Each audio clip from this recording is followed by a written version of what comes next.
4 जून से लेकर के इसको भी प्रसाद मिला बाबा के साथ नोटिसों का इसको इनकम टैक्स, सेल टैक्स सब प्रसाद मिल चुका है इसको। लेकिन जब भी मैंने बुलाया, नहीं तो लोग जो थोड़ा भी जिनके पास कुछ खोने को था ना, तो डरते थे मेरे पास आने में, लेकिन मनोज कभी डरा नहीं।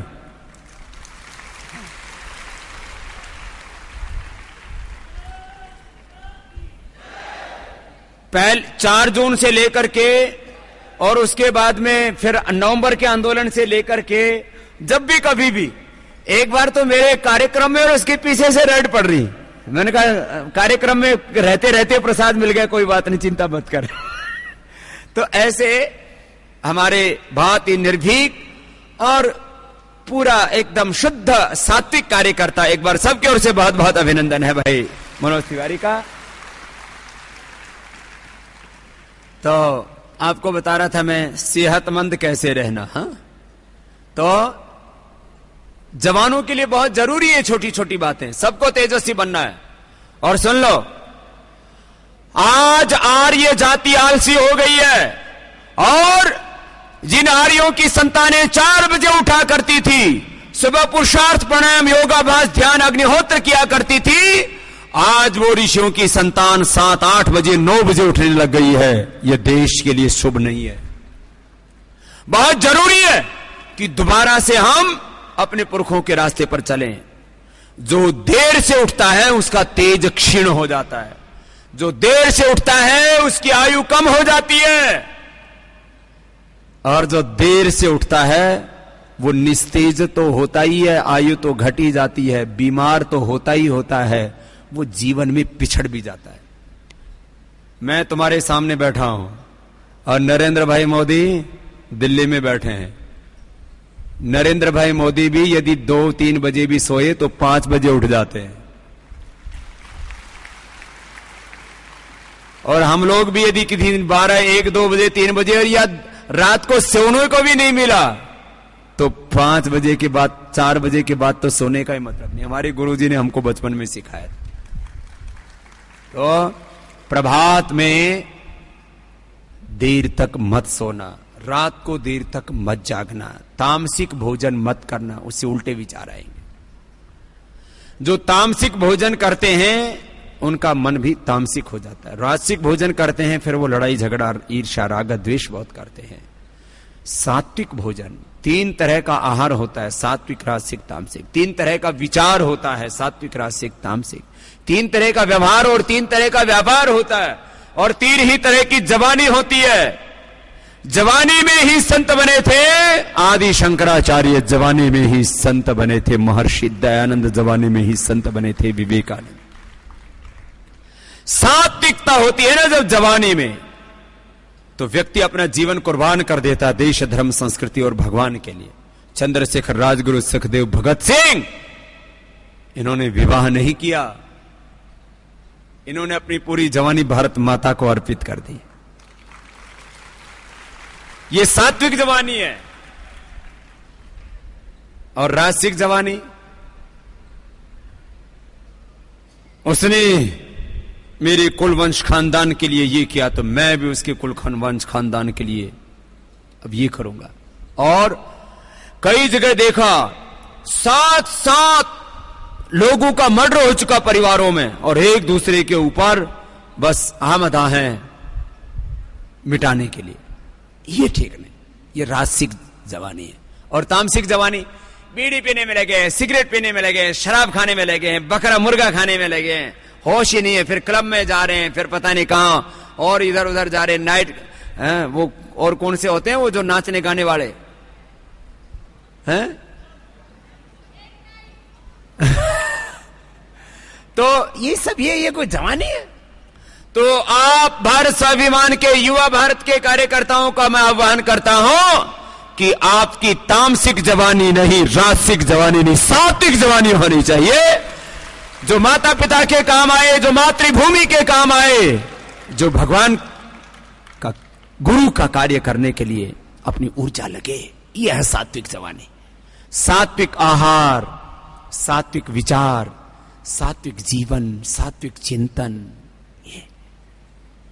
ये तो भाई जीवन जिसके बारे में तो मैंने आपको काफी कुछ कहा है, तो एक खुली किताब की तरह है। जीवन की किताब के काफी पन्ने मैंने खोले भी आपके सामने। इसको ठीक से जीना, बहुत से लोगों को तो जिंदगी समझ में नहीं आती। कुछ लोग सोच लेते हैं बस जिंदगी का मकसद है खाओ पियो। अरे खाना पीना जिंदगी का मकसद है तो हाथी अच्छा है, एक एक दो दो क्विंटल खाता है, कभी कॉन्स्टिपेशन भी नहीं होती है, न इंडाइजेशन होता है। बच्चे पैदा करना जिंदगी का मकसद है तो शोहरी अच्छी है, 10-10 पैदा कर देती है, डिलीवरी की भी जरूरत नहीं पड़ती है। ये कोई जिंदगी का मकसद है? मात्र बच्चे पैदा करना, मात्र खाना पीना, सोना। सारे जानवर सोते हैं, किसी को नींद की गोली खानी पड़ती है क्या? आहार, निद्रा, भय, मैथुन, ये तो पशुओं में आदमी में बराबर है। तुम गृहस्थ बनो तो ऋषित्व को, देवत्व को प्राप्त करते हुए ऋषि बनो, और फिर गृहस्थ करो तो राम, कृष्ण, चंद्रशेखर, राजगुरु, सुखदेव, भगत सिंह, महाराणा प्रताप, छत्रपति शिवा, गौतम कड़ा, जैमिनी, पाणिनि, पतंजलि, विवेकानंद, दयानंद जैसी संतान पैदा करो। ऐसे गृहस्थ बनो, प्रामाणिक गृहस्थ बनो। गृहस्थ बनो तो ऋषि कोटि के, देव कोटि के। और गृहस्थ धर्म की बहुत ऊंची मर्यादा है। आज मैं भी बैठा हूं तो कोई आसमान में से नहीं टपका हूं, मैं भी एक मां की कोख से पैदा होकर के आया हूं। और मैं कहता हूं मां इस धरती पर भगवान का मूर्त रूप है। वो विजिबल गॉड है, वो जीवंत ब्रह्म है। जिंदगी को बहुत पवित्रता के साथ जियो, ये बहुत ऊंची देन है भगवान की। बार बार मैं कहता हूं, इस बात को फिर दोहरा रहा हूं, मनुष्य धरती पर भगवान की सबसे श्रेष्ठ रचना है, इसको कभी नहीं भूलना है। तो मैं बात कर रहा था युवाओं की समस्याओं की। अब युवाओं की 2-3 समस्याएं हैं, माताओं बहनों की भी 2-3 बड़ी समस्याएं। पुरुषों में धातु रोग, महिलाओं में लिकोरिया की प्रॉब्लम, प्रदर का रोग। इसके लिए सब दोनों के लिए समान रूप से औषधि है शीशम के पत्ते। शीशम के पत्ते सबसे उत्तम औषधि है।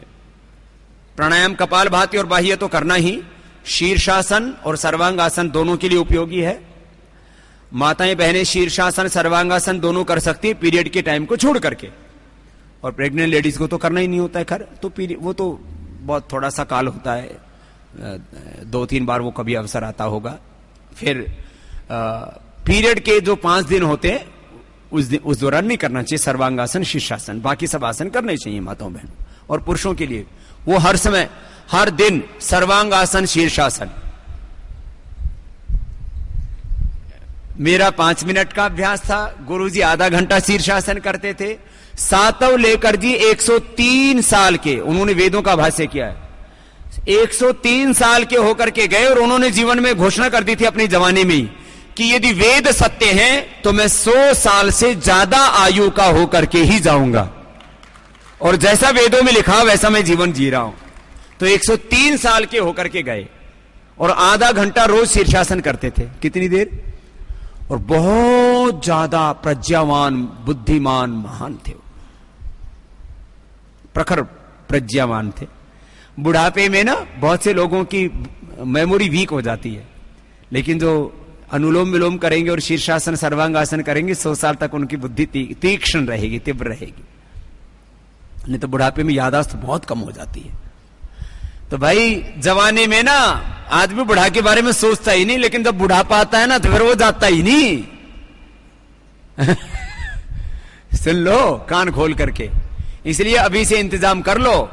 और अभी से आधा से 1 घंटा, आधा घंटा मैंने व्यायाम के लिए बोला है, और बाकी प्राणायाम आदि, आधा से 1 घंटा जो रोज आप योगाभ्यास के लिए देते रहोगे तो बुढ़ापे के दर्शन ही नहीं करने पड़ेंगे।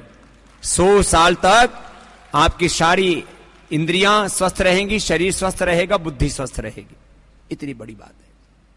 तो धातु रोग के लिए शीशम के पत्ते, तो कोई धातु रोग नहीं होगा। पुरुषों को पेशाब के साथ में चिकना पदार्थ आना और कई तरह की समस्याएं होती हैं। पुरुष महिलाओं को भी जो है इसको श्वेत प्रदर, रक्त प्रदर बोलते हैं, ज्यादा ब्लीडिंग होना और जो है उसमें व्हाइट डिस्चार्ज होना, ये इस तरह की प्रॉब्लम। अब शरीर विज्ञान जो नहीं जानते हैं उनको, किसी को क्या बीमारी है जिसको नहीं है, तो वो फिर कई बार ना बच्चे जवान सुन लेते हैं, बोले बाबा जी ये बीमारी क्या है। मैंने कहा जब तेरे बीमारी नहीं तो क्यों परेशान हो रहा है, ये बीमारी कैसे होती है, ये बीमारी कैसे होती है। तो इसमें ज्यादा आपको परेशान होने की आवश्यकता नहीं है। तो शीशम के पत्ते सबसे अच्छे, बाकी एलोवेरा और आंवले का जूस भी अच्छा होता है। ये दोनों ही आयु को बढ़ाते हैं और धातु रोगों के लिए बहुत अच्छे होते हैं। ज्यादा पेशाब की बीमारियां हो जाती हैं, बार बार पेशाब आना, किसी किसी का तो पुरुषों को भी ये दिक्कत होती है, महिलाओं को भी। किसी किसी को ज्यादा खांसते हैं, ज्यादा जोर से हंस देते हैं तो भी उल्टी भी होती है, तो भी यूरिन आ जाता है। पुरुषों को भी किसी किसी को कच्चा गीला ही रहता है, थोड़ा थोड़ा बूंद बूंद करके आता रहता है। इसके लिए चंद्र प्रभावटी धातु रोगों के लिए अच्छी होती है, चंद्र प्रभावटी।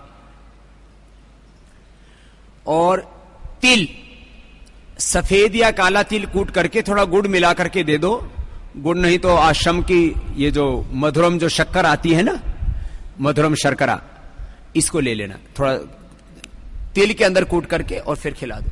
तो धातु रोगों के लिए भी और खास करके ये पेशाब की बीमारी के लिए, मूत्र की बीमारी के लिए, ये छोटी अंगुली और हथेली के बीच में दबाने से भी ये पेशाब की दिक्कत दूर हो जाती है।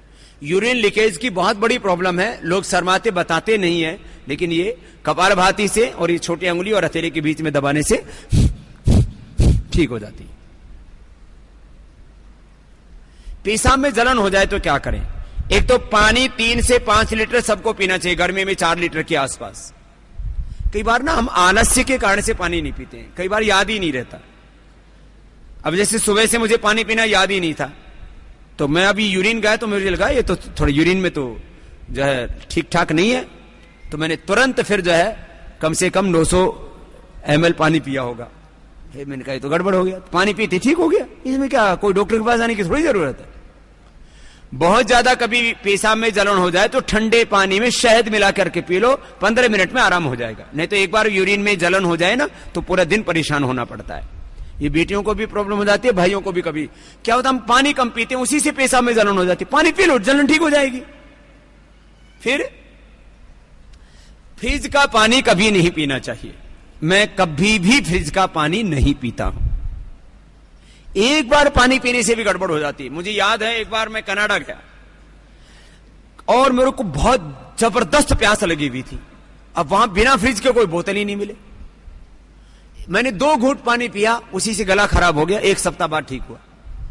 अब किसी को बताऊं तो क्या बताऊं, बहुत प्यास लगी थी। मैंने कोशिश की, वो इतना ठंडा पानी पीते हैं लोग, गला भी फिर वैसे ही खराब हो जाता है, हैबिचुअल हो जाता है। मैंने मुंह में पानी रखा काफी देर तक, तो भाई थोड़ा गर्म हो जाएगा फिर पीऊंगा। जैसे कई बार ज्यादा गर्म खा लेते हैं तो मुंह में रखते हैं कि भाई अंदर से ना जले।